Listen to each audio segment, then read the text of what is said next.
बेटा, देखा झूठ मत बोला। हाँ, कुछ तो भाई ला, नहीं तो हमारे बेटे का फूल जैसा चेहरा मुरझा गया बा। का है? बात बताई पापा, राजू की गरीबी से जब रवा के कोनो प्रॉब्लम नहीं खे, हमरा के नहीं खे, तो दुनिया वालन के काहे प्रॉब्लम होला? हमरा के पार्टी ना दी है कि चाहत रहे।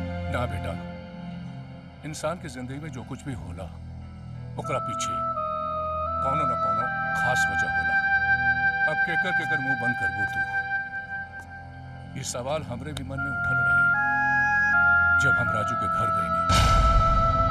राजू के घर का हालात देख के हम सोच में पड़ गए नहीं कि हमार फूल जैसन बिटिया उस घर में कैसे रही।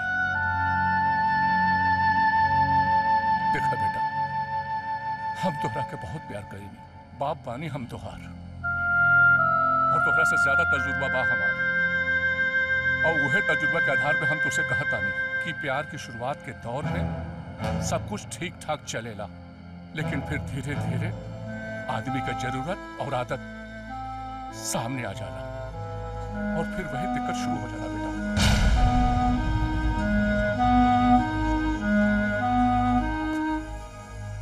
राजू बहुत नेक लड़का है, बस तू अपने प्यार का वास्ता दे के ओकरा अंदर इतना ऊंचा भर दा कि वो तोहरा के प्यार के साथ साथ जौन दूसर जरूरत है वो भी पूरा कर सके।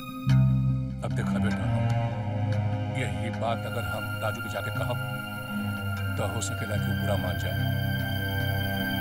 अब ये बात तोहरा के ओके समझावे के पड़ी, समझा दो ओकरा के।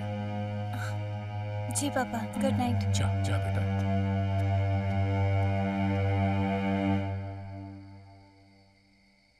का सोचा तारी कि ते पार्टी में कुछ बोलना पौले, तोर बोलती बंद हो गई काहे से कि सामने वाला सच बोल देहलस। अरे अब बैठ के सोचला से कोनो फायदा नहीं है। कुछ कर गुजर ऐसा कि दुनिया तमाम हो जाए, आशिकों के जुबा पे तेरा भी नाम हो जाए। अरे यार, प्यार खाती दशरथ माजी पत्थर काट के रास्ता बना सके, सिरी फरहाद खाती पत्थर से दूध निकाल सकेले, ते अपना प्यार खाती कुछ ना कर सकेली। बस एगो कोशिश की जरूरत बा, लेकिन हमरा बुझाता कि ते कोशिश भी ना कर। कहे से कि तोरा लगता ना कि सब कुछ आसानी से मिल जाइए और ते माले माल हो जाइए। अगर शांत से जिए के बना तो ते अपना खुदारी और स्वाभिमान के जगह कामयाब हो जाइए।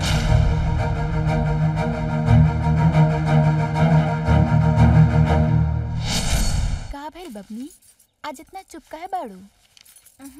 कुछ ना मामी। अरे राजू, रवा सब बात करी जा, हम आवतानी। अरे आओ ना, बैठे। जी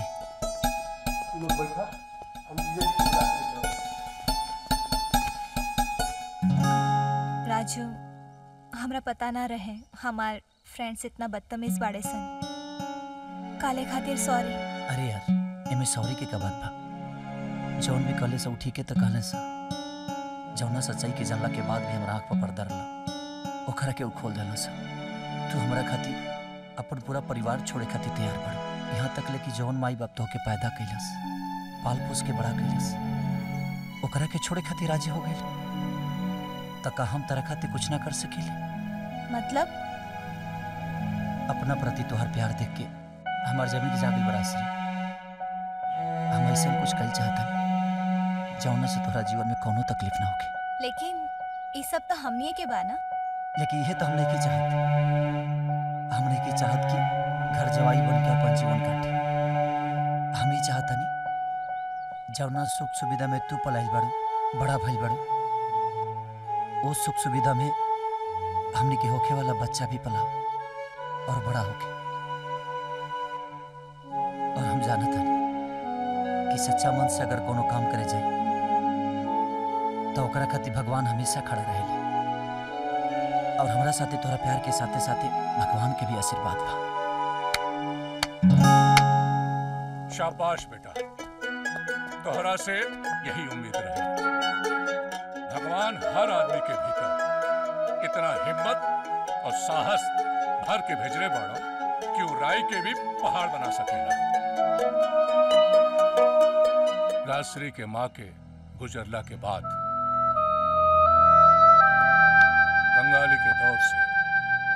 हम गुजरत रहनी हो, 2 वक्त रोटी के सिवाय हमरे पास कुछ ना रहे। फिर हम सोचनी कि बिना मतारी के, बिना सुख संपत्ति के हमार बिटिया के परवरिश कैसे हुई? का हमार बिटिया लावारिस और भिखारिन की जिंदगी जी? ना ना। फिर हम ठान ले ली कि हम अपन बिटिया की जिंदगी में माँ का कमी कबहू महसूस होके न दे, और कोनो चीज का भी ना। और फिर हम दिन रात मेहनत करनी, और आज यहां तक पहुंचल पानी हम। ए बेटा, तू भी यहां तक पहुंच सकेला, और ये सब पा सकेला, तू भी पा सकेला बेटा। थैंक यू बाबूजी। बस हमके 6 महीने के टाइम दी। हम वादा करता नहीं कि इतना कुछ तक कहिए ले, ताकि शादी के बाद रास्ते की कोनो तकलीफ ना हो। वाह, तुम्हारे स्वाभिमान के हमार सैल्यूट बा बेटा। आज हमरा बेटी के पसंद पे हमरा के फख्र हो रहा बा। हमरा के यकीन हो गई आज हम अपना बेटी का हाथ सही आदमी के हाथ में दे पानी। हाँ बेटा, हमरा के यकीन बा कि तू हमार बेटी के सब कुछ देगा, सुख, शांति, इज्जत, सब कुछ। जा बेटा, तू अपनी इच्छा पूरा कर ला। हमारा आशीर्वाद हमेशा तेरे साथ रही। और एक बात याद रखियो, कब हूं हमरे मदद का जरूरत पड़ेगी तो बता दिया बेटा। बाबूजी, हमके मदद ना, रहो आशीर्वाद चाहिए। वो तो हमेशा रही बेटा, हमेशा रही। खुश रहो।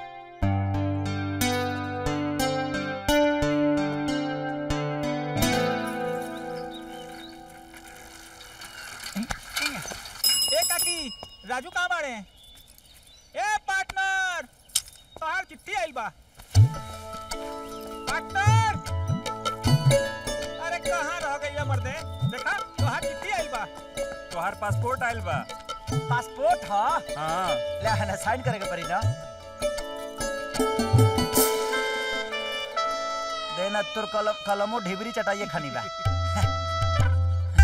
10 रुपए दी ही भैया चाय पानी खातिर। अरे ते चिंता मत कर, विदेश से कमा के आब ना त जीएसटी काट के 10 रुपए जरूर दे हम। 10 रुपया में जीएसटी कटबो? ना भागबे, फसैबे का जब भाग। हमारी ई देख पासपोर्ट। अब तो हम विदेश से गईला के बाद खूब पैसा कमाब, ऐशो आराम के जिंदगी जियब। गाड़ी, बंगला, घोड़ा, बैंक, पहले सब करूंगा। बना ले खेलना, तोहरा के कहीं जाए के जरूरत नहीं है। ए मती, माई के समझाओ ना कि अपना गांव के कितना लोग विदेश गइल बा। बंगला, गाड़ी, घोड़ा, बैंक, पैलेस, सब लोग ऐशो आराम के जिंदगी जियता। तते के चाहते कि हम गरीबी में जिंदगी कटी? खबरदार, हम कहते नहीं ना, तू घर छोड़ के कहीं नहीं जीबे तो नहीं जीबे। तोरा होप का गइल बा, विदेश के नाम पे इतना खिस्सात काहे बड़ी थे? तू जाना चाहता है ना अपने बाबूजी के बारे में? तोहर बाबूजी भी हमरा के सारा खुशी देवे खातिर विदेश कमाए गए रहे, और कि आज ले लौट के ना आए। हम बस उम्मीद करते रह गए। हम तो तोर चेहरा देखकर तोरे सहारे जियत रहनी है, बाकी तू भी हमके छोड़ के चल जीबे तो हम तो जियते जी मर जाए। माई, बाबूजी के बिना तड़प हम तोहरा आंखें में दिखले बानी। तोके का लागत कि बाबूजी के ना रहला के गम तोहरे बा? अरे बिना बाप के एगो बेटा कैसे जिएला, बाहर गेला के बाद पता चलेला। और तो चिंता मत कर, इतिहास दोबारा ना दोहराई। हम वादा करता तोहरा दूध के क्रिया माई, हम जेंग जाता वहीं वापस है। प्लीज माई, हमके विदेश जाए तो जौन मन में आए तो कर। का सोचा तारा? यह सोचा तनी कि हमर माई तो गरीबी में जी लेला, समर माऊगी जी कि ना। सब ठीक हो जाए।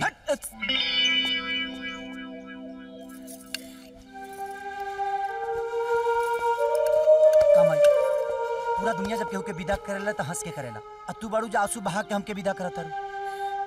हर माई के खुशी अपना बच्चा के अपने आंखी के सामने देख के होला। तू हमसे दूर चल पड़ा, हम कैसे हंसी हो? माई हम वादा के ले बनी ना, जेंगा चाहता नहीं वहीं अपने माई के लगे आए। ध्यान रखिया, समय से खाना पानी करिया और हमके फोन करत रहिया। हाँ? जरूर माई। प्रणाम। खुश रहो, खुश रहो। ते कहाँ रे?